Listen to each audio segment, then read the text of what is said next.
ഈ മദ്ബഹായിന്ന് നിങ്ങൾക്ക് കിട്ടാത്ത ഒരു ആശ്വാസം, ഇവിടുന്ന് നിങ്ങൾക്ക് കിട്ടാത്ത ഒരു നിറവ് നിങ്ങൾ എവിടെ പോയാലും കിട്ടാൻ പോകുന്നില്ല. അല്ലെങ്കിലും സ്വന്തം വീട്ടിലെ ആഹാരത്തിന് രുചി കുറയും. നമുക്ക് പുറത്തുനിന്ന് കഴിച്ചാണല്ലോ ശീലം നമുക്ക് എല്ലാവർക്കും.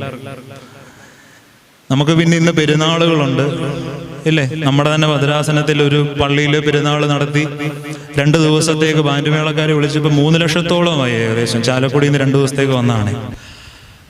പെരുന്നാൾ നടത്തുന്ന വിശുദ്ധന്റെ ഫ്ലെക്സ് 5 അടി പൊക്കമാണ്, ഇത് കൊട്ടുന്നവരുടെ ഫ്ലെക്സ് 10 അടിയിലാണ്.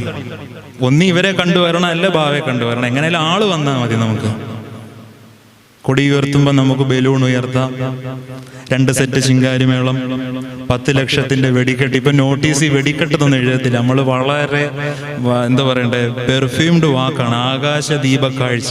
അത് പറഞ്ഞ പിന്നെ കുഴപ്പമില്ല, വേറെ എന്തോ ദീപാരാധന പോലെ എന്നൊക്കെ തോന്നിപ്പോകും. വെടിക്കെട്ട് തന്നെയാണ്, എത്ര അലങ്കരിച്ചാലും ഇത് വെടിക്കെട്ടാണ്.